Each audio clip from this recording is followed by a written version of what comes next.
1. Ang sabi dito, Genesis chapter 1, verse 1. Nang pasimula ay likha ng Diyos ang langit at ang lupa. Then doon sa Genesis 1:26, ang sabi din dito, at sinabi ng Diyos, lalagin natin ang tao sa ating larawan. In our image. Sabi niya, lalagin natin. And then doon sa ating larawan, ayon sa ating our likeness or wangis, at magkaroon sila ng kapangyarihan sa mga isda, sa dagat, at sa mga ibon, sa ibabawid, at sa mga hayop, at sa buong lupa, at sa bawat umuusad na nagsisiusad sa ibabaw ng lupa. Punta tayo ng Deuteronomy. Sa Deuteronomy, chapter 6, verses 4. Deuteronomy chapter 6, verses 4. Nandiyan na po kayo? Sa Deuteronomy chapter 6, verse 4, ang sabi ng Word of God, dinggin mo, O Israel, ang Panginoon nating Diyos ay isang Panginoon, at iyong iibigin ang Panginoon mong Diyos ng iyong buong puso, at ng iyong buong kaluluwa, at ng iyong buong lakas. At ang mga salitang ito, sabi nga ni Moises o galing sa Diyos, ay iniuutos sa iyo sa araw na ito, sa bayan ng Israel, at sa iyong puso. Ibig sabihin yung mga magulang, inuutosan unang-una, kayo yung una magmahal sa Panginoon ng buong sarili ninyo, ng buong lahat ng meron kayo. And then kapag nagawa niyo yun, sa verse 7, at iyong ituturo ng buong sikap sa iyong mga anak, at iyong salitain tungkol sa kanila pagka ikaw ay nakaupo sa iyong bahay, at pagka ikaw ay lumalakad sa daan, at pagka ikaw ay hihiga, at pagka ikaw ay bumabangon. Nakita niyo yung mga ginagawa? Pag bumabangon, nakahiga, nakaupo, kapag kayo nag-uusap ng mga anak nyo, tuturuan nyo sila. Yun ang idea dito. Sa verse na 8, at iyong itali na pinakatanda sa iyong kamay at mga magiging pinakatali sa iyong noo. At iyong susulat sa itaas ng pintuan ng iyong bahay. Yung Word of God, yung utos sa iyong mga pintuan daan. Kaya tama naman yung okay lang yung maglagay tayo ng verse sa bahay. Maganda yon. Marunong kayo mag-lettering, i-lettering ninyo, ilagay ninyo doon. Something na magandang gawin nyo. Okay? And then sabi dito, sa 1 John 5:7, ito tayo doon, 1 John 5:7, sa 1 John, sa pinakadulo tayo, bago mag-revelation. Sa 1 John, chapter 5, verse 7, ang sabi dito, at ang Espiritu, yan, hindi ko gusto yung Tagalog rendition nito. Kulang yung Tagalog. Pero sa King James ko babasahin. For there are three that bear record in heaven, the Father, the Word, and the Holy Ghost. Sa King James, ang nakalagay dito is mga noun.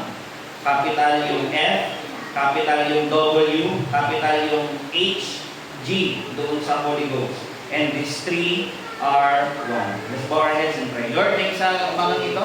We pray for guidance, we pray for blessings, and may you be glorified sa aming kalaginahan. May we know you more and break our hearts today. In Christ may pray. Amen. Ang title ng aking message ay The God of the Word.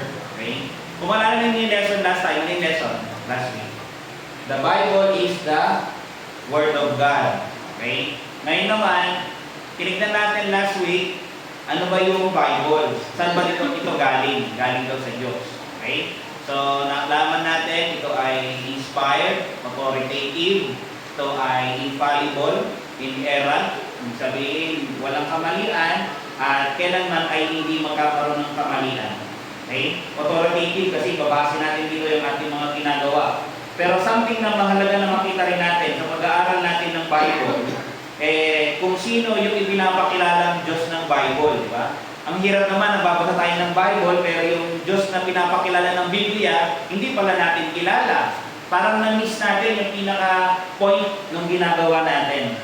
Pero again, ito ay part ng ating series na What Does the Bible Teach? Ano ba ang itinuturo ng Biblia?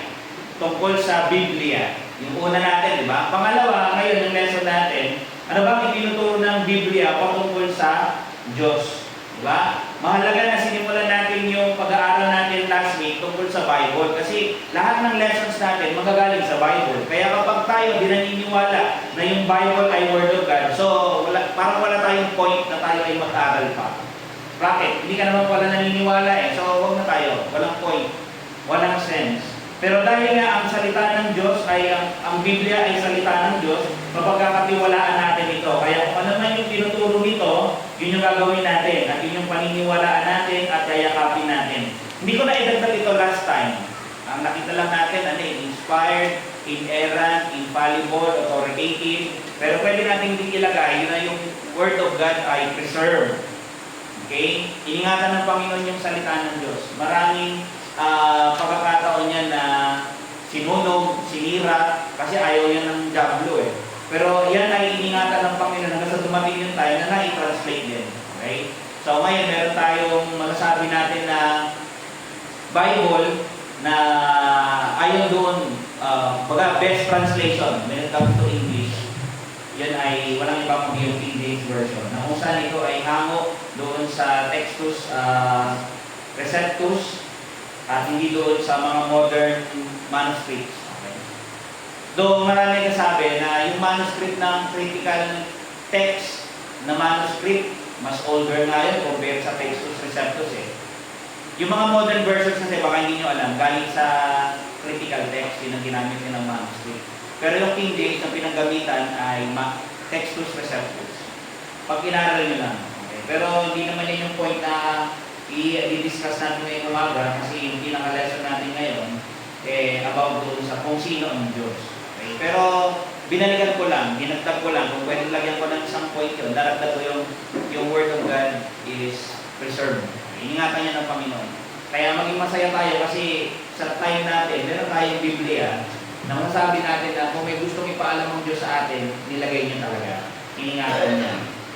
Yun yung maganda na nag-reveal ang Panginoon through His Word para makilala natin siya. Kaya kung kami nakalagay ito sa Biblia, ang goal natin, paniwalaan natin, kakatanggapin natin.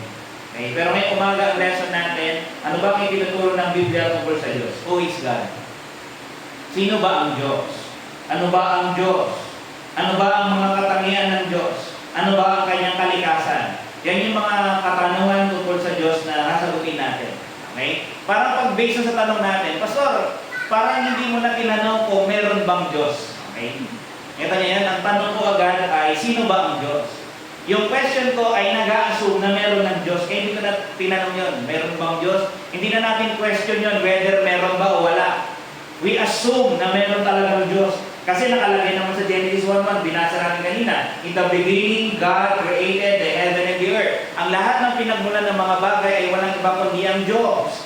Ang lahat na nakikita natin ay galing sa Diyos. Same way doon sa Psalm 19 verse 1. The heavens declare the glory of God, and the firmament showeth His handiwork. Yung mga langit daw, yung mga creation, gawa daw yan ng kamay ng Diyos. Kaya makikita natin, yung creation, tinutulak tayo, or pinupoint tayo doon sa isang creator, doon sa isang designer, sa isang manggagawa. Mayroong gumawa ng lahat ng bagay na ito. At alam natin kung sino. Walang iba kundi ang Diyos. Pero yung question na binanggit ko kanina is a step further dito sa question na to na meron bang Diyos. Kasi kumbaga assume na natin yan. Meron talagang Diyos. Sana ngayong umaga walang nagkatanong nito Hindi pa rin ako sure, Pastor, kung meron Diyos. Ay nako! Dapat yan yung pinaka-basic, merong Diyos. Diba? Yung mga naniniwala ang tawag doon ay atheist. Diba? Pero ngayong umaga, meron 3 puntos na gusto kong makita natin. That God, tungkol sa Diyos that God is a person. Kung nag-jot kayo ng notes, isulat nyo. That God is a person. Number 2, that God is one. And pangatlo, that God is triune. God is a person, God is one, and God is a triune being. Una-una, God is a personal being. Mahalaga makita natin ito. God is a person. Pag sinabing person, siya ay being. Ang idea, buhay. Hindi siya katulad natin na human being. Ang Diyos, iba. Siya ay divine being. Hindi siya katulad basta natin. God is unique. Lahat tayo galing sa Diyos. Yung existence natin, yung dependence natin ay galing sa Diyos. Pero ang Diyos, siya ay hindi nilikha. Okay? Siya ay unique. Hindi siya katulad natin. Tayo may pinanggalingan eh. Ang Diyos ay walang pinanggalingan. Kaya kung comparison doon sa mga animal being, doon sa mga human being, ang Diyos ay the highest of all beings. Bakit? Kasi nga siya ay Diyos. Pag sinabing ang Diyos ay higher than all beings, ang ibig sabihin, God is transcendent. Pag sinabing God is transcendent, God is transcendent, ang ibig sabihin, God is infinitely higher and completely distinct from creation. Iba siya sa atin. Napakalayang pagkakaiba. He is divine. Ang idea, marami siyang mga katangian na maluwalhati. Hindi ko alam. Kasi habang inaaral ko ito, pati yung word na being, parang may mga binasa rin ako, parang nararamdaman nila, nakikita nila, parang kahit yata yung word na being, parang hindi ko pwedeng gamitin sa Diyos. Bakit? Imagine nyo we are trying to study a being or someone na greater than doon sa mind natin, na greater than doon sa mga nakikita natin, kahit pagsama-samahin pa natin. Sino makaka-arok nun? Imagine, ang inaaral natin is God Himself, na higit sa lahat. Kumbaga, pwede na sabihin, mahirap na subject ito. Ituro sa mga tao kung sino ang Diyos, who is infinite, who is all-wise, who is omnipotent, etc. Mamaya makikita naman natin lahat yan eh. Pero gagawin natin ito as God allowed us to do. In pursuit na makilala natin siya. Mas maintindihan natin siya. Kahit maliit lang yung ating pagkaunawa. Ano yung maiging mga kapatid? Kasi meron tayong Biblia na titignan natin, dito tayo magbe-base. Sa pamamagitan nito, makikilala natin kung sino ang Diyos. Pero may mga narinig na kayo siguro dito. May mga nabasa na rin siguro. Yung alam actually ba, alam niyo ba yung Biblia? Kumbaga parang tip lang daw to kung sino ang Diyos eh. Kung dito na-amaze ka na dun sa mga kwento, kahit yung mga miracle last week, kung na-amaze ka doon, mas ma-amaze ka daw kapag nakita mo na talaga siya. Kasi ito parang tip of the iceberg lang ito eh. Naalala sa Titanic, yung kinabanggaan ng Titanic, maliit lang yun, dulo lang daw yun. Pero sa ilalim niya, ang laki daw ito, parang mountain of ice yun. Ganun daw. Imagine mo yung Biblia, tip pa lang daw yun na pwede nating malaman about kay God. E paano pa kapag sa eternity? Mas marami tayong malalaman. And then at the same time, at present, marami tayong hindi alam. Ito nga, hirap na hirap na tayong ma-master eh. Napakadami nito eh. Diba? Pero glad, bakit? Mabuti pa rin. Kasi tinuturuan tayo ng Diyos.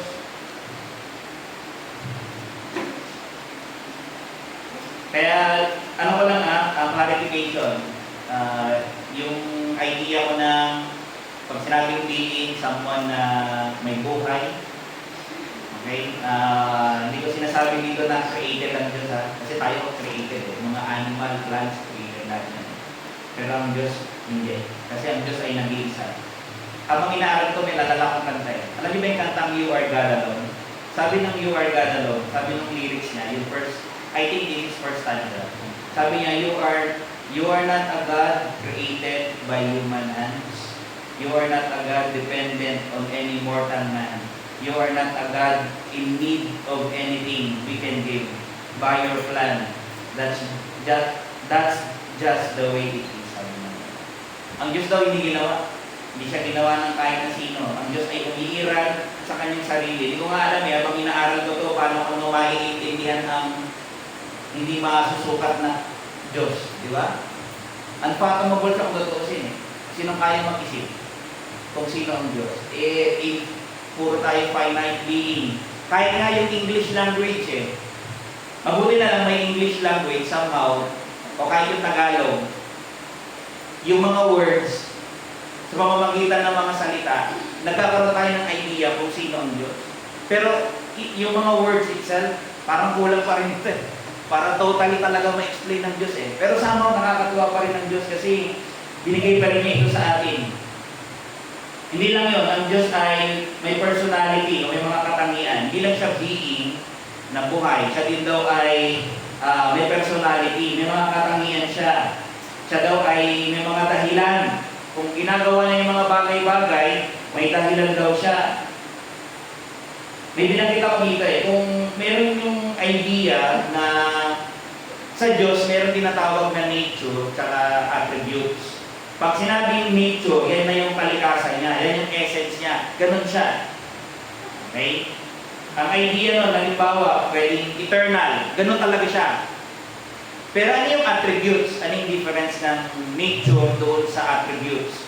Yung attributes ay mga traits, mga katangian. Halimbawa, God is loving.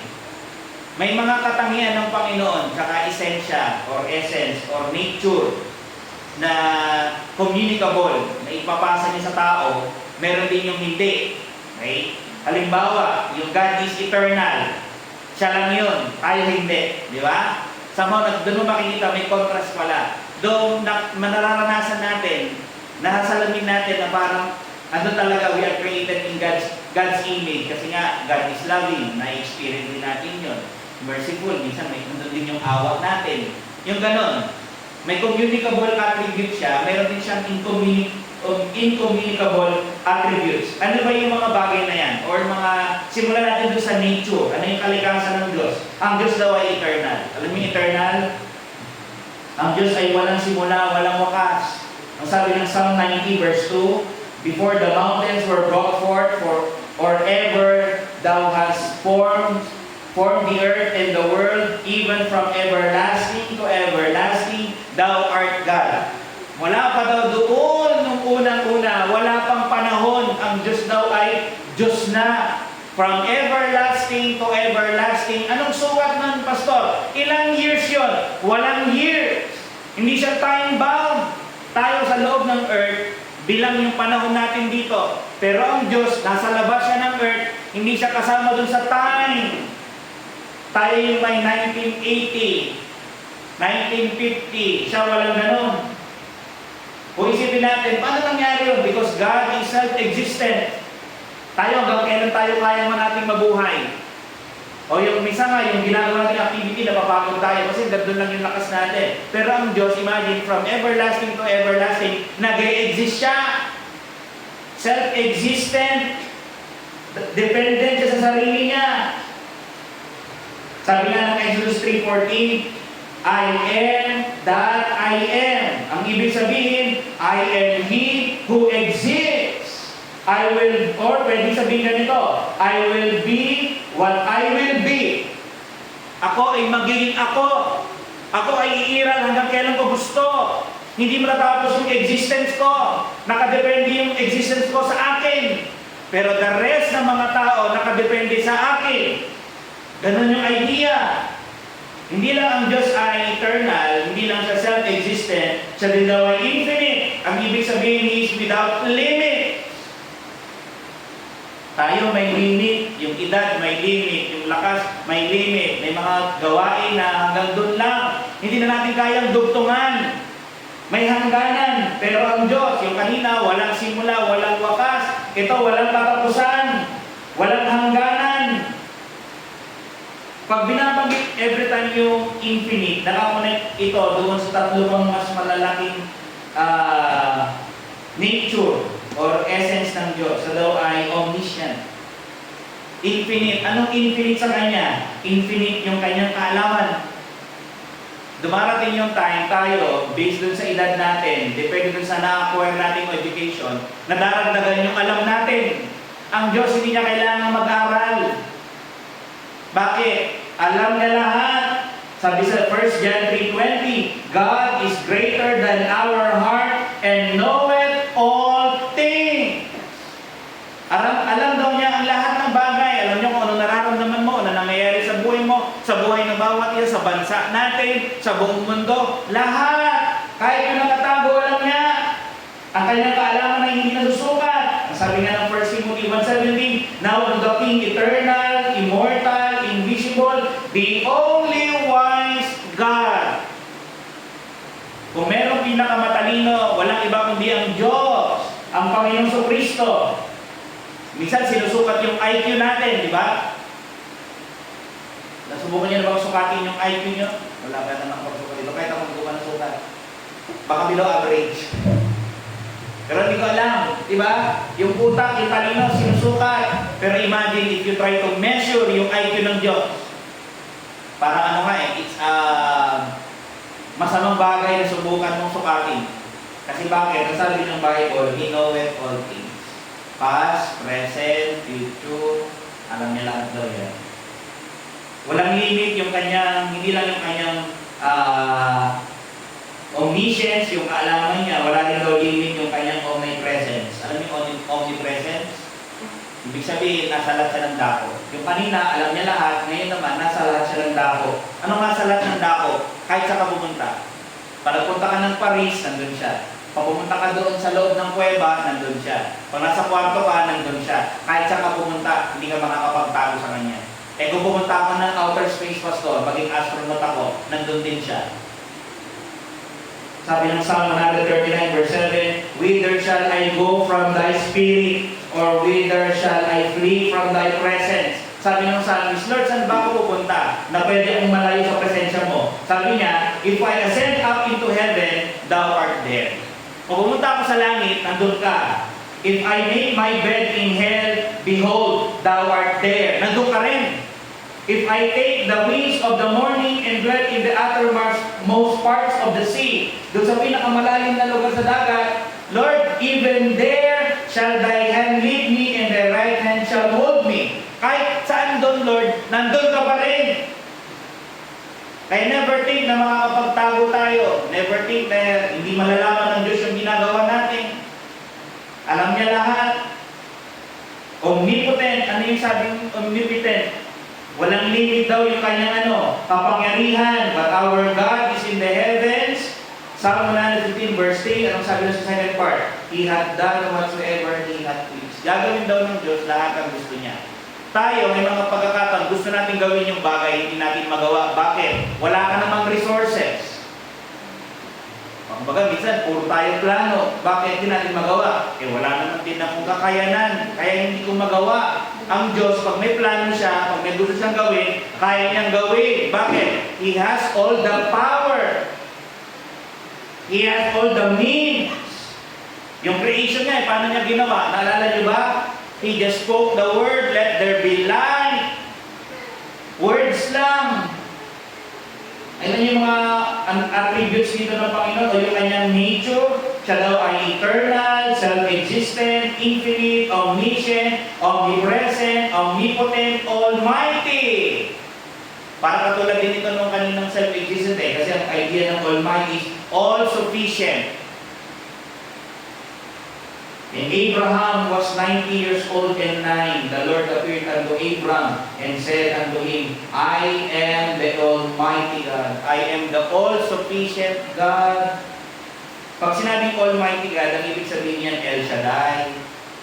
Yan ang babasa niyan noon, El Shaddai. Ang ibig sabihin ng El Shaddai, God is all-sufficient. Sa lahat ng pinagagalingan. Pwede pala akong mag-pray ng ganun. Pwede, oh my God, my Lord, may El Shaddai, may all-sufficient God. Kayo pinagmumulan ng lahat. Lord, may kailangan ako. Wala na akong makain. Bigyan niyo po ako. Kasi kayo ang Diyos na all-sufficient. Kayo ang pinagmumulan ng lahat ng bagay. Kayo pinagmumulan ng lahat ng kasaganahan. May kailangan kayo? Ito ang Diyos na kailangan niyo. The God of the Bible. Ang Diyos daw ay banal.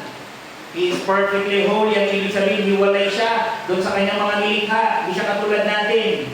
Yung kanyang essence ay distinct sa atin. He is both majestically and gloriously holy. Walang kasalanan sa kanya. Ang sabi ng mga angels sa kanya? Sa Isaiah 6:3, and one cried unto another and said, Holy, holy, holy is the Lord of hosts, the whole earth is full of His glory. Alam niyo ilang beses binanggit yung word na holy? 3. Holy to the Father, holy to the Son, and holy to the Spirit. God is holy. God is immutable. Anong immutable? Hindi daw siya nagbabago. Kayo nagbabago, ako nagbabago. Minsan lalo na yung mga moody. No? Kanina tumatawa. May nasabi ka lang konti, iba na ang timpla. May toyo. Yeah, moody. Ganun daw. Sabi ng Panginoon sa Malakay 3:6, "For I am the Lord, I change na." Hindi daw siya nagbabago. Ano nagbabago? Nung creation, after niya mag-create ng mga bagay, nabawasan ba yung kanyang power? Hindi. Yung holiness niya, nababawasan ba yun? Hindi. Yung infinity niya, yung self-existence niya, nabawasan ba yun? Ako, Lord, parang 1 million eternity ka lang nabubuhay. Baka matitira na lang ay 700 billion eternity na lang. Walang ganon. Tayo ganon. Parang battery, nauubos, pero siya hindi nagbabago. Lahat ng tungkol sa kanya hindi nagbabago. God is invisible. God is spirit. Diba sabi ng John 4:24? Sa Colossians 1:15, who is the image of the invisible God. 1 Timothy 1:17, now the King eternal, immortal, invisible. Diba? Alam niyo yung word na incomprehensible?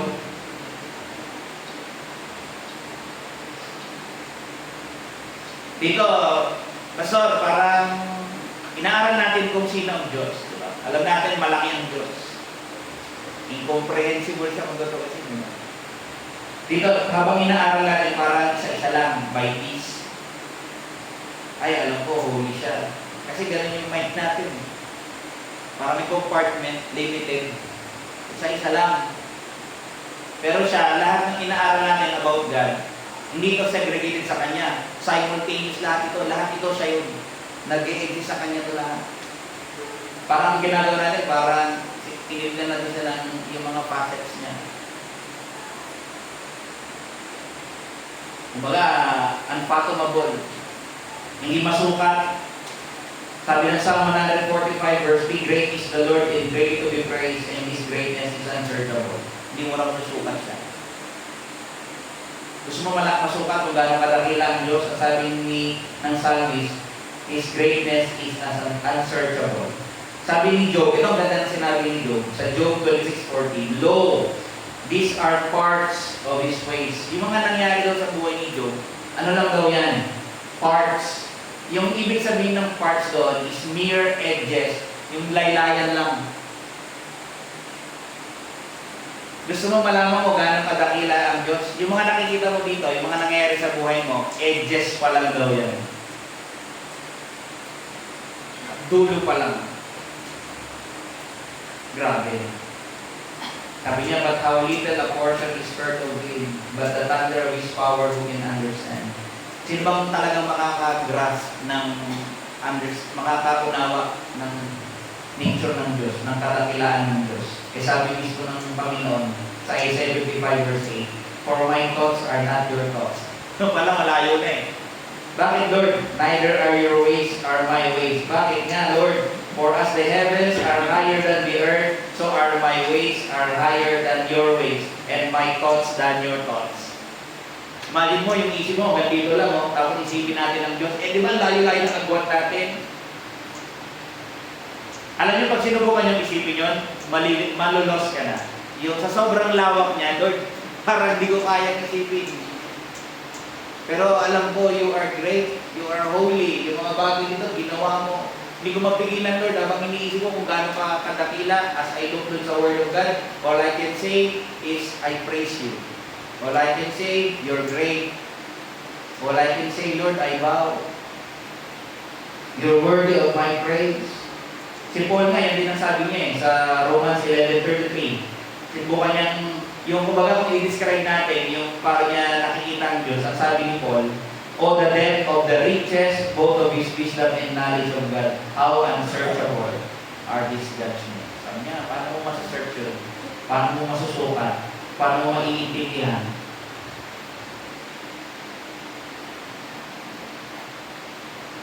Yung mga nakita natin dito, ito yung kanyang nature. Yan yung mga hindi niya ipapasa. Ano yung mga ipinasa niya? Yung mga communicable attributes. Mercy, grace. Minsan nagbibigay ka, di ba? Form of grace yun. Faithfulness, love, long-suffering, justice. Di ba? As human beings, may mga may mga part sa atin na the same yung traits natin. Makikita natin yung traits ng Diyos sa buhay natin. I-impart niya yung mga bagay na yan. Okay? Furthermore, doon sa tungkol sa Diyos, hindi lang sa being na may buhay, sabihin daw, andun yung kanyang nature, diba? Saka andun yung attributes niya. Makikita mo ito na God is a person. Kasi kapag ina-address sa Bible, ginagamitan siya ng pronoun. Siguro nag-aaral naman kayo ng English, di ba? Sa English, mayroon tinatawag na pronoun. Ito ba yung mga nagre-replace doon sa noun. Kunwari, si David, ang pronoun niya, he. Ngayon, binabago na kasi. Pag LGBTQ, it, tsaka they. Pero sa English grammar, yung it, tumutukoy yun sa bagay. Diba? Pero ginawa nila ng ganun para hindi daw ma-offend. Pero sa English language, dun sa grammar, yung pronoun ay nagre-replace dun sa mga noun. Pwedeng I asked her or I asked April. Papalitan yung April ng her. At least alam nyo kung yung pronoun. Ang tawag yan mga personal pronoun. Merong first person, second person, merong third person. Sa Bible, pag ina-address ng Panginoon, may mga pronoun na ginamit sa Kanya. He. So talagang person siya. Pangalawa, may tanalang God is a person. Pangalawa, or a personal being. Pangalawa, God is one. Sa Bible, yung binasa natin ngayon sa Deuteronomy chapter 6 verse 4, Hear, O Israel, the Lord our God is one Lord. Ang Diyos daw ay isa. Isa lang daw ang Diyos. Yun ang nakita natin dito. Yung Deuteronomy chapter 6 verses 4 hanggang 9, yung binasa natin kanina, tinatawag daw nila itong Shema doon sa Hebrew. Ng idea, ang tawag daw, ang ibig sabihin ay to listen or to hear. Pero dito, pag pinansin natin, yung mga bagay na binanggit niya, na sinabi niya tungkol sa sarili niya, hindi gusto ng Diyos na dinggit lang natin na, Hear, O Israel, ito yung mga commands ko. I'm happy, nakinig kayo. Hindi lang yun ang gusto niya. Ang gusto niya, pag narinig mo, sundin mo. Andun yung idea na kung saan ikaw daw ay, sabi nga dun it means much more than just auditory perception. It implies listening with the intent to respond or obey. Pag naririnig natin yung Word of God, binabasa natin, nakikilala niyo kung sino ang Diyos, mag-respond ka daw doon, yun ang gusto niya. Mag-react ka. Lord, ngayon ko lang nalaman, di ka pala napapagod. Infinite ka pala. Ako, Lord, alam ko may ending ako kasi pinanganak ako ng ganito, pero ikaw wala. Lord, nakaka-amaze ka naman. Sana maging katulad mo ako. Maging katulad kita. Mabuhay ako hanggang walang katapusan. Makasama kita. Yung magandang prayer yun. Dito sa Old Testament, yung binasa natin, makikita natin, yung idea nila ng paniniwala nila tungkol sa Diyos is monotheism. The Lord, sabi dito, sa Deuteronomy 6:4, the Lord our God is one Lord. Isang Panginoon daw yun. Sa Deuteronomy 4:35, there is none else beside Him. Kasi nga, isa lang daw siya Wala siyang katulad. Yung mundong ito, maraming Diyos-Diyosan. Pag tumira kayo, kung titignan natin yung context dito sa Deuteronomy, this is in contrast doon sa time ng Israel. Sa paligid ng Israel, yung isang nation, yung mga Assyrian, Syrians, yung Canaan, pag sila sumasama sa Diyos nila, madaming silang kinikilalang Diyos. Diyos nila ito, si ganito. Parang alam niyo sa Roman Greek mythology, tsaka Roman mythology. Di ba? Ang dami nilang Diyos doon na kinikilala. Parang ganun ang idea. Pero nung tinuruan ng Panginoon ng Israel, sabi niya, ang Diyos ng Panginoon ninyo ay isang Diyos. Sabi niya. Isang Panginoon lang siya. Sabi niya. Isang Diyos. Hindi siya katulad ng marami na maraming Diyos. Sa Israel, isa lang. Stick mo na kayo doon. Sabi niya sa Isaiah 45, verse 5, I am the Lord, there is none else. Nag-i-exist ba yung ibang mga Diyos-Diyosan? Sila Ashtaroth, sila Baal. Hindi kinikilala ng Diyos yun, hindi nag-i-exist pa ngayon. Gawa lang ng isip ng mga tao yun, mga ribulto lang yun. Pero sa pagkaalam ng Diyos, sabi ng Diyos to sabi niya, ako lang ang Diyos. Ako lang mag-isa. There is none else. Teka lang, di ba alam niya lahat? Yes. Kung alam niya lahat, malalaman ba niya kung may iba pang Diyos? Alam niyo, sabi niya, wala akong kasama. Wala akong katulad. Nag-iisa lang ako. Itong idea na to na ang Diyos ay isa. Isa lang ang Diyos. Ina-affirm din to ng Panginoon Jesus. Ang sabi niya sa Mark 12:29, and Jesus answered him, the first of all commandments is, hear, O Israel, the Lord our God is one Lord. Alam ni Lord Jesus yon. God is one Lord. Si Paul, alam din niya, 1 Timothy 2:5, for there is one God. Yung apostles, yun din ang I believe. Sabi doon sa James 2:19, thou believest that there is one God, thou doest well. The devils also believe. Si James, yung mga Jew, they believe doon sa one God, one Lord. Si Paul, naniniwala din doon. Si Lord Jesus, si Paul, si James, naniniwala sila doon sa one God, isang Panginoon. Yet they understood that God reveals Himself as well as that He is triune. Tanggapin niyo to. Ang sabi niya, I am one God. Okay, we believe. Pero, as early as Genesis, pinakita rin ng Panginoon that God ay meron siyang, sa Godhead ay merong bumubuong persons. Tatlo.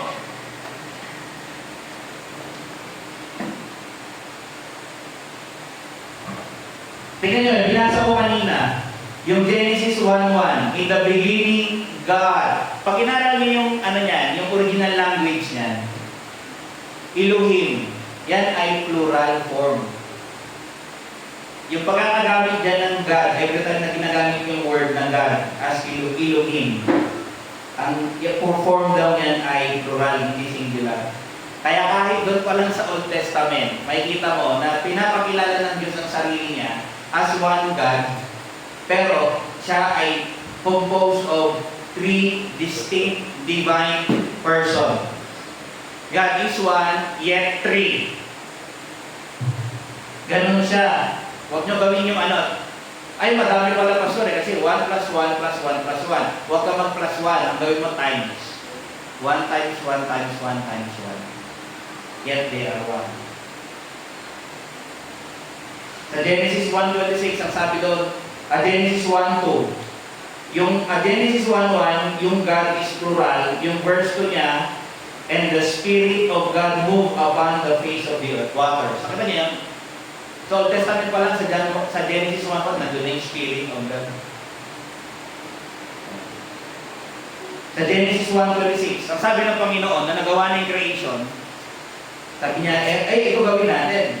May kausap siya. Sabi niya, let us make man in our image, after our likeness, and let them have dominion over the fish of the sea, and over the fowl of the earth. Ito yung point. Sabi niya, let us.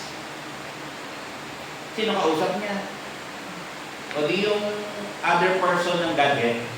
The Word. Ano nyo kanina sa John, 1 John 5:7? For there are three that bear record in heaven. The Father, the Word.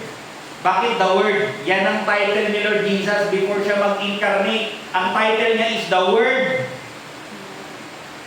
Naging Jesus Christ lang siya nung siya'y nagkatawang tao kasi in relation dun sa work na gagawin niya, He will save His people from their sins. Jesus means Savior. Deliverer ang ibig sabihin nun. Pero dito makikita natin, dun sa Godhead, plural. Isang Diyos na mayroong tatlong persona. So clear tayo doon. God is a personal being, God is one, and at the same time, God is triune. Pag sinabing triune, tatlo. Ang buo sa Godhead ay tatlong persona. Binasa natin ngayon yung 1 John 5:7. Yung tatlong ito ay co-equal. Anong co-equal? The same. God the Father, God the Son, and God the Spirit is equal. Kung ano yung nature, ano yung katangian ng Ama, the same, equal value. Kung anong essence ng Ama, same with the Son and same with the Spirit. Kung Diyos ang Ama, ang anak ay Diyos. Ang Spirito ay Diyos. Bakit? They are co-equal, co-existent. Paano co-existent? Before the foundation of the world, magkakasama na sila. Wala ka pa, wala pang creation na kahit ano. Wala pang stars, walang galaxy, walang Milky Way, walang atmosphere, walang kahit na ano. Subukan mong isipin, kahit ako parang ang laki-laki. Nasaan kaya sila nun? Somewhere in eternity. Hindi natin alam yung location. They are co-equal, they are co-existent, yet distinct. Ang sabi ng Matthew 3:16, and Jesus when He was baptized, alam niyo binaptize si Lord Jesus? Di ba, umahon daw siya sa tubig. Anong sabi ni John? Nung nandun daw, after dun siyang ilubog sa tubig, and lo, the heavens were opened unto Him, and He saw the Spirit of God descending like a dove. Si Lord Jesus, umahon sa tubig, bumaba daw yung kalapati. Ito yung daw yung representation ng Holy Spirit. And then sa verse 17, and lo, a voice from heaven saying, this is my beloved Son, in whom I am well pleased. In one instance, pinakita ng Diyos yung three divine distinct person sa isang pagkakataon. Iba yung anak na binaptize, iba yung Espiritu Santo, iba rin yung Ama na nagsalita dun sa langit. They are not the same person. Iba-iba sila, yet they are one. Hindi sila nagtatalo-talo. Bakit ganun? Ikaw yung mas sikat. Hindi ganun. Hindi nila pinagkatalunan yun. Isang Godhead lang sila. Pero binubuo ng tatlong persona. They are distinct. Sila ay unity or unified. Nagkakaisa sila. Kaya nga pwede natin palitan yung Trinity eh. Yung word eh. Tri-unity. Actually, yun eh. During the earthly ministry ng Panginoon sa Kristo, tinuruan niya yung mga disciples na He is equal with God. Nalala niyo sabi niya, I and my Father are one. Sabi niya gano'n. Narinig ito ng mga Jew, nagalit sila. Pag pinili niyo doon sa John 10, sabi ko ni Lord Jesus sa John 10:30, I and my Father are one. Sabi niya gano'n. Nagalit yung mga Jew. Ano yung ginawa ng mga Jew? Sa verse 31, then the Jews took up stones again to stone Him. Kumuha daw sila ng bato at inambahan nila ng babatoy ng Panginoon. Sabi ng Panginoon, teka lang. Many good works have I showed you from my Father. For which of those works do you stone me? Teka lang. Ang dahil ko ginawang mabubuting bagay galing sa Ama. Anong dahilan nyo bakit nyo ko babatuhin? Sabi ng mga Jew, for a good work, we stone thee not. Hindi ka namin binabato dahil nagpagaling ka, nagpakain ka. Wala kang question dyan. But for blasphemy, anong issue nila? Bakit gusto nilang patayin si Lord Jesus? Kasi sabi nila, yung sinabi mo na I and my Father are one, blasphemy yan sa mind namin. Bakit? Sabi nila, and because thou, being a man, makest thyself God. Sabi ng mga Jew, nung sinabi mo, I and my Father are one, alam namin ang ibig sabihin nun. Ang ibig mong sabihin, kiniklaim mo na ikaw ay Diyos. At hindi namin matanggap. Kasi bakit? Nakikita ka namin eh. Tao ka. Kaya lang ang claim ni Lord Jesus, I and my Father are one. God is God. I am the Son. I am God in human flesh. Ako yung Diyos na nagkagawang tao.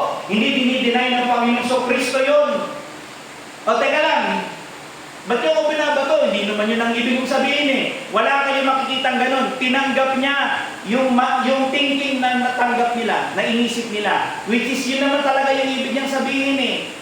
Hindi yan yun, hindi niya binago. Teka na, nag-misinterpret niya yata ako. Hindi ko ibig sabihin na kiniklaim kong Diyos ako. Kung ganun sana ginawa niya, ginawa ba niya? Hindi. Tinanggap niya kung ano yung iniisip nila na sa idea nila, kiniklaim mong Diyos ka. Okay yun, bakit? Yun talaga yung tama. I am claiming I am God. Kaya lang di nila matanggap, alam nila God is one. Tapos ngayon, nandito ka, nasa harap namin, and you are claiming also to be God. Hindi namin mag-gets. Nalala niyo before yung hulihin ng Panginoon sa Kristo? Nung huling gabi na yon, nag-uusap ang Panginoon sa Kristo at yung mga disciples doon sa bahay. Sabi ni Lord Jesus sa John 14:13, "And whatsoever ye ask, or ye shall ask in my name, that will I do." Kung ano ang hihilingin niyo sa Diyos, sa pangalan ko, gagawin ko yun. That the Father may be glorified in the Son. Parang Ama ay maluwalhati sa pamamagitan ng Anak. "And I will pray the Father." Sabi niya, magpipray ako dun sa Ama, "and He shall give you another Comforter." Capital C. Sa passages na to, lumabas na naman silang tatlo na magkakaiba sila. Sabi niya, kung anong hilingin sa pangalan ko, gagawin ko yon para maluwalhati ang Ama sa pamamagitan ng Anak. Sabi niya gano'n. At kapag ako nag-pray sa Ama, mananalangin ako, nabigay na kayo ng Comforter. Sa verse 17, sino yun? The Spirit of Truth. Capital S again. Noun, person. Sabi niya, whom the world cannot receive because it seeth him not, neither knoweth him, but ye know him, for he dwelleth with you and shall be in you. Pero kilala niyo siya, bakit? Titira siya sa inyo. Mananahan siya sa inyo. Sa bawat mananampalataya, you have the Spirit of God. Pwede mong sabihin, Christ is in you, in the person of the Holy Spirit. By plain reading, pag nagbabasa lang kayo dito, kasi wala akong religion eh. By plain reading ito, tuturuan ka ng Biblia na maniwala sa Trinity. Kaya napapahamak mga tao eh, tinuturuan ng mali eh. By plain reading lang you will led to believe that God is one, and at the same time, the Godhead is composed of three divine distinct persons. Lahat sila ay God. Pero ang sabi ng Bible, hindi mo pwedeng isipin na 1 plus 1 plus 1. Di tatlo yung pastor. Bakit? Sino pa nagsabi tatlo daw sila? Sabi nga ng Diyos 1. Bakit mo pinipilit tatlo? Yung logic mo, hindi mo pwedeng i-apply sa logic nila. Ang ginawa ng Diyos na logic, 1 daw siya, pero tatlo sila. Magsumunod ka doon, huwag gumawa ng sarili mong logic. Kaya yung iba, hindi nila matanggap yun, i-reject nila itong Trinity. Alam nyo, may kita mo yung work ng triangle na magkakasama sila. Sa creation, nandun sila. God the Father is the Creator, sa Genesis 1:1. Sa Colossae 1:16, the Son is the Creator. Sa Psalm 104:30, the Spirit is the Creator. Sa incarnation, involved din ang Trinity. And the angel answered, "The Holy Ghost shall come upon thee." Yun daw ang gagawa kay Mary. "And the power of the Father, or the highest, shall overshadow thee. Therefore, also that holy thing which shall be born of thee shall be called the Son of God." Nakita yan? The Holy Ghost, the highest, and the Son of God. Tatlo na naman. Nandun sila sa incarnation, nandun sila sa creation, nandun sila sa baptism kanina, nandun sila sa resurrection. Ang bumuhay sa Panginoong Kristo ay sarili niya, ang Ama at ang Banal na Espiritu. Sa kaligtasan ng tao, nakalagay sa 1 Peter 1:2, elect according to the foreknowledge of God the Father. Pinili ka daw ng Ama according dun sa pagkaalam niya. And part ng Anak, through sanctification of the Spirit unto the obedience and sprinkling of the blood of Jesus Christ. Ito niyo, sabi rito, yung sanctification of the Spirit, dahil sa paglilinis daw ng Banal na Espiritu, dahil naman doon sa sakripisyo ng Panginoon sa Kristo. May part yung Espiritu, siyang naglinis, ang Ama ang pumili, ang Anak ang tumubos. Ang Banal na Espiritu nag-apply sa'yo, kaya mo nga naiintindihan eh. Bakit? Ang Banal na Espiritu ang nagbukas ng isip mo. So, produkto kayo ng Trinity. Produkto ako ng Trinity. Yan. Let me end with few things. Bakit kailangan mong i-deal yan, Pastor? Why deal? ng ganyang kahaba. Alam nyo, ganito ito kahaba, ganito ito kahalaga. Bakit, Pastor? Kasi this is biblical Christianity. The Bible explicitly teaches that God is supreme divine being, the source of all things, self-existent, eternal, omniscient, yung mga character na kanina, infinite, who is one and three in person. Hindi ito iniimbento. This is what the Bible teaches about God. Yung series natin, what does the Bible teach about God ngayong umaga? Ito ang Diyos na kinikilala mo o pinapakilala ng Biblia.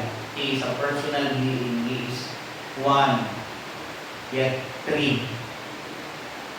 Hindi lang ito kailangan kong ituro at maintindihan ng bawat isa. Makikita natin na clearly naman tinuturo ito ng Biblia doon sa pag-aaral natin kanina. Pero alam nyo, sa pamamagitan din ito, yung bakit mahalaga yung Pastor na magtama yung intindihin natin sa kung sino ang Diyos. Kasi nakadepende rito kung kilala mo ba talaga siya o hindi. Pag mali ang pagkakilala mo sa Diyos, hindi mo siya kilala. Kapag hindi mo kinikilala ang Diyos based sa mga sinabi ko, hindi mo siya kilala. Yung mga tao na nagsabing kilala ko siya, kilala ko ang Diyos, pero hindi ganito yung belief nila, hindi nila kilala yun. Very plain and simple. Ganun kahalaga na makilala natin ang Diyos. Bakit? Kasi kung hindi, yung kawalan natin ng pagkakilala sa Diyos ay maaaring kapahamak natin. For 2 Thessalonians 1:8, parurusahan daw ng Panginoon yung mga tao in flaming fire, taking vengeance, gagantihan daw niya, parurusahan daw niya. Sino? On them that know not God. Pag di mo raw kilala ang Diyos, at dumating yung araw na nakaharap mo siya, hahatulan ka daw niya. Pag namatay ka na walang pagkakilala sa Diyos, di mo siya kilala, hahatulan ka niya. Sino daw yun? Yung mga parurusahan ng Diyos o parurusahan niya, yung mga walang pagkakilala sa Kanya, and that obey not the gospel of the Lord Jesus Christ. Pag di mo nakilala ang Diyos, hindi mo sinunod yung ebanghelyo ng Kanyang anak, parurusahan ka. Kaya ganyan kahalaga na makilala mo kung sino ang Diyos. Kasi kapag tama pagkakilala mo sa Diyos, tapos yung anak Diyos din, igagalang mo siya, sasambahin mo siya, mamahalin mo siya, susundin mo siya. No wonder, kaya siguro di sinusunod ng mga tao. Kasi ang tingin lang nila tao Diba? Madali nga namang suwayin yan, tao lang pala siya Pero kung Diyos siya, mataas ang pagtingin mo sa Kanya, nandun yung takot mo. Mga kapatid, sana ma-appreciate natin yung pagkakilala natin sa Diyos. Kinakantakan natin itong belief na ito Alam niyo yung saved by the blood? Sabi ng 4th stanza ng saved by the blood, saved by the blood of the crucified one, all hail to the Father, all hail to the Son, all hail to the Spirit, the great three-in-one. Saved by the blood of the crucified one. Diba? We sing our belief in Trinity. Kinakanta natin talaga. Kahit yung apostles, ewan ko lang narinig nyo na to. I'm about to end. Kilala nyo sa Athanasius? Si Athanasius ay parang, mananampalataya doon sa Alexandria. Paulit-ulit daw siyang itinatapon, ini-exile. Alam niyo kung bakit? These banishments were primarily driven by his staunch defense of Christ's divinity against the widespread Arian heresy. Si Athanasius, paulit-ulit daw siyang pinapuntong sa iba't ibang lugar. Bakit siya tinaboy? Kasi nga, defender daw siya ng of Christ's divinity. Pinagtatanggol niya, pinaglalaban niya yung belief that Jesus is God. Ano yung ginagawa sa kanya? Itinataboy. Sino ba yung kalaban niya? Yung Arianism. Ano ba yung Arianism? Yung Arianism is the Christological doctrine that rejects the traditional notion of the Trinity, teaching that Jesus Christ was created by God and is therefore distinct from the Father. Pag yung belief mo ay create lang si Lord Jesus, Arianism ka. Yung mga cult groups ngayon, yung ibang religion, na si Lord Jesus Christ daw ay ginawa lang, followers sila ni Arian. Pag di ka naniwala na Diyos ang Panginoon sa Kristo, hindi ka talaga, hindi mo tinanggap yung Trinity, hindi mo tatanggapin na Diyos siya. Magkakasunod-sunod na yan. Heresy yung mga bagay na yan. Alam nyo, mahalaga na maintindihan mo to. Bakit? Kasi ito yung doctrine that will sets us apart sa iba. Malalaman mo kung bakit iba pala kami sa iba. Yung mga religion like Mormons, Jehovah's Witnesses, INC, mga Pentecost, even Muslims, they deny this precious truth na tayo tinatanggap natin. Yung mga hindi totally yun kasi pastor, yung essence kanina tsaka attributes, parang tinatanggap naman nila yun Yes. Pero in the rest, hindi na. So di magkaiba tayo sa kanila. Magkaiba talaga. We're not the same. Ito, alam niyo, narinig nyo na yung Pentecost, yung oneness. Sa oneness, naniniwala sila, nire-reject nila yung Trinity. Sa pananaw nila, hindi ako naniniwala sa Trinity. Ang paniwala ko, God is one lang. Paano yung tatlong person na yan? Yung mga God the Father, God the Spirit, God the Son. Hindi. Ano lang yan? Different modes. Iisang Diyos lang yan. Yung binaptize doon, siya rin daw yun. Yung ibon daw na bumaba, siya rin daw yun. Yung nagsalita, siya rin daw yun. Isa lang daw yun. Ano yun? Niloloko niya ba tayo? Different roles daw sa kanila yun. Pati sa baptism ng mga Pentecost, they baptize people in the name of Jesus lang. Bakit? Hindi nga nila tinatanggap yung Trinity I baptize you in the name of the Father, and of the Son, and of the Holy Spirit. Trinitarian na sila, hindi nga. Kaya hindi nila ginagawa. It might be hindi lahat, pero most of the Pentecost, hindi sila Trinitarian. INC, saka Jehovah's Witnesses, dinarelate din nila itong doctrine ng Trinity. Actually, Unitarian sila. Isa lang, God the Father lang ang Diyos. Yung Holy Spirit, puwersa yun. Yung anak, tao lang. Trinity. Hindi sila Trinitarian. Yung Mormons, mas malala naman ito. Hindi rin sila naniwala sa Trinity. Pero ito paniwala nila. Yung God the Father daw, at the Son, and the Holy Ghost are not one singular being. Iba't-ibang individual daw yan. Ang belief ng mga Mormons, God the Father and Jesus Christ have perfected, tangible bodies of flesh and bones. May mga katawan daw sila. Yung God the Father at God the Spirit. While the Holy Ghost is a spirit without a physical body. Yan ang belief nila. Tapos sa belief nila, Jesus Christ is the literal firstborn spirit son of Heavenly Father, distinct from the Father. Magulo sa kanila. Sa Mormons, magiging Diyos kayo. Pag kayo naging Mormons, pag kayo naging magbabait na tao, namatay kayo balang araw, magiging Diyos din kayo. Gagawa kayo ng sarili ninyong mundo na kayo rin ang mamamahala. Yan yung belief ng Mormons. Sa Islam, nire-reject nila yung Trinity. Isa lang yung pininiwalaan nila, monotheism sila. Though ina-acknowledge nila si Lord Jesus as prophet sa kanila. Yung Holy Spirit, inaari nila na si Angel Gabriel. Si Lord Jesus, prophet. Sa kanila, ang Diyos lang nila ay si Allah. Si Lord Jesus daw, prophet lang. Tapos, ang Holy Spirit naman daw, sa kanila, yan daw ay si Angel Gabriel. Sa Christianity, Angel Gabriel is an angel, different from the Lord Jesus Christ. Many rejected the doctrine of Trinity, but we Christians, we wholeheartedly embrace what the Bible teaches. Do you believe Trinity? Do you believe that God is one? Do you believe that God is triune? Do you believe that God is a personal being? Let's bow our heads and pray. Lord, we thank you sa araw na ito. We give praise and honor sa inyo. May we know you more sa iyong mga buhay. May we live in accord sa mga katotohanan ito sa araw-araw mga nawa yung mga salita ninyo na nakita namin, narinig namin, napag-aralan namin today, ay dalhin kami sa pagkamangha sa inyo. And all the more, we appreciate you, love you, honor you, and bow more and more before you. We give praises, thanks, and glory sa inyo sa araw nito. In Christ we pray. Amen. Ibot tayo na mga kapatid.